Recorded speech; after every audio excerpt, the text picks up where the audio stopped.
Okay, good morning. Aha. So, ano ang ipunto-punto ko ngayon? Ang ipunto-punto ko ngayon, marami pa rin talaga. Akala ko, uh, well-informed na lahat ang mga ating mga pensioner, especially the widows. Hindi pa rin nila alam. Alam nyo, almost 3 years na ako nagbibigay ng instruct ng mga paliwanag dito, pero marami pa rin hindi kahit may tanong pa na, sigurado ba tayo sa 2018? Sabi ko nga, kung narinig nyo yung pronouncement o announcement ng PGMC, ang kanilang spokesperson, si Bautista, nagtataka ngayon ako sa PGMC, calling the attention of PGMC, bakit civilian ang inyong PGMC spokesperson? Tapos ang ginamit niya pang dahilan sa kanyang announcement, yung enlisted personnel.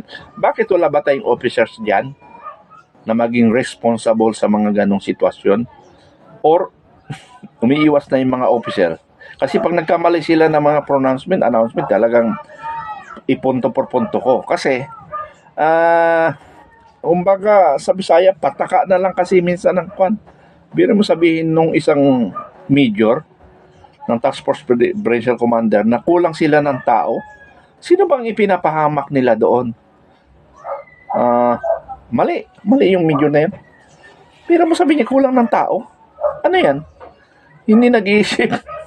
Ay, Colonel Lupina,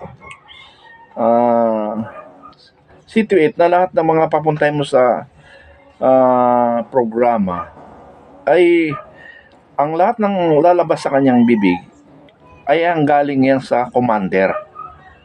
Sino commander? Hindi ko na-isay kung sino mga commander yan. Up to National Defense yan. May involved sa sinasabi niya.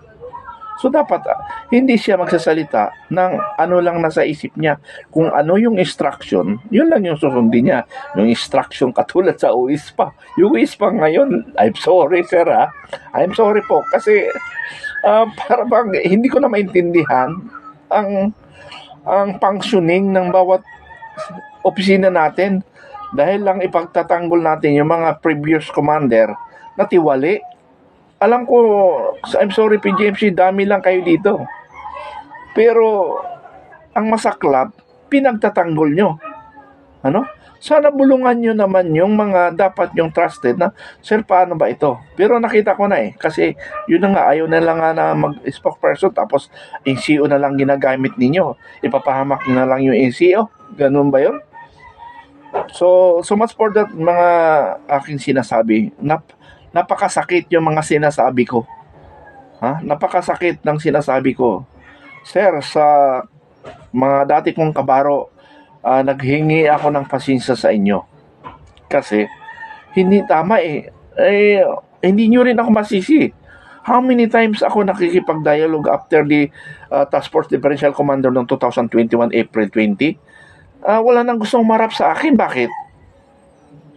Dahil ma-corner kayo, hindi nyo masagot yung mga tanong ko. Hindi ganun. We are professional. We are a man of with dignity.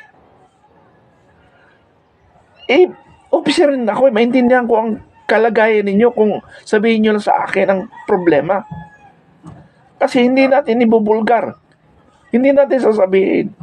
Pero provided huwag natin kakuhanin yung mga pensioner kasi hindi tayo magkakasundo. Yun lang yun. Pero pwede niya akong kausapin. Pero huwag nyo lang lukuhin ang pensioner. That is the term na panindigan ko yan. Kaya kong i-depensa yan. Kahit na si Attorney Porton ang kaharap ko dyan, na isa sa magaling na abogado ng Pilipinas, harapin ko. Haharapin ko ang katotohanan. Kasi ang sinasabi ko lang dito, katotohanan. Sabi ko nga, yung anak ko pinag-aral ko ng abogado Kasi yung abogado, yung baluktot, kaya niya ituwid. Yung tuwid, kaya niya baluktot. Ganun lang yun. Pero, sinumpa nila, pagtanggol mo yung kliyente mo hindi. Kaya nga, hindi rin sila nagkakakaso kahit nagsisinungaling sila Huwag lang doon sa Congress inquiry o kaya Senate kasi delikado rin kayo doon. Pero hindi pala pwede abogado doon kasi hindi naman pwede i-contempt of court yung mga abogado doon. Okay? May rule of court, may rule of law naman sila policy sa loob ng Congress at sa Senado. Okay, so much for that. Naligaw ako. Yung nga, pagkakuan pala, tumawag na lang kayo sa akin. Huwag kayong text ng text o chat ng chat. Hindi ko kaya kayo sagutin. How many times ko sinabi. So lahat kayo na mga nag-retire 2012 pababa, kung hindi nyo pa natanggap noong 2017 or 18 or 21 to 22, 23, nagbibigay naman sila pa isa-isa lang eh. Sabi nga sila may nasabi, isa o 100 yata sinasabi nila noon. Kaya lang, ganun lang daw kabilis kasi kulang daw sila ng tao. Pero kung hindi pa kayo nakatanggap, makakatanggap kayo. Now, kung by December, hindi kayo makatanggap, ang nakita kong alibay na naman dito, kulang kayo ng dokumento. Mahirap may provide yung dokumento. Pero sabi nga ng spokesperson ni Bautista, ni Mr. Bautista, na mahirap mahanap yung mga dokumento nyo. Kaya yun na magiging nakita kong palusot nila. Kaya sabi ko nga sa inyo, ngayon pa lang, kumilos na kayo. Anong kumilos? Sumulat kayo sa PGMC kung kasama kayo o hindi. Kasi para may allowance kayo na makahabol before the end of December. Or, hindi, yung January. So, another takbo na, January. So, pag hindi kayo nasaba sa pundo, by next December na naman kayo. So, huwag niyo akong sisihin yan, ha. Sinasabi ko pa lang ngayon, para makasigurado kayo, susulat kayo kung kasama ba kayo. Ngayon, bugbog sila ng sulat sa PGMC. Wala tayong magawa kasi ginawa nilang problema eh. Pero anyway, sabi ko nga, hindi sila may problema. Iniwan sa kanilang problema na yan. Kaya, huwag niyo sisihin ang mga tao doon sa PGMC rin. Pero sana magsabi kayo ng totoo para hindi kayo ang naiipit. Okay? Sana by December, masaya tayong lahat. Walang malungkot. Ano?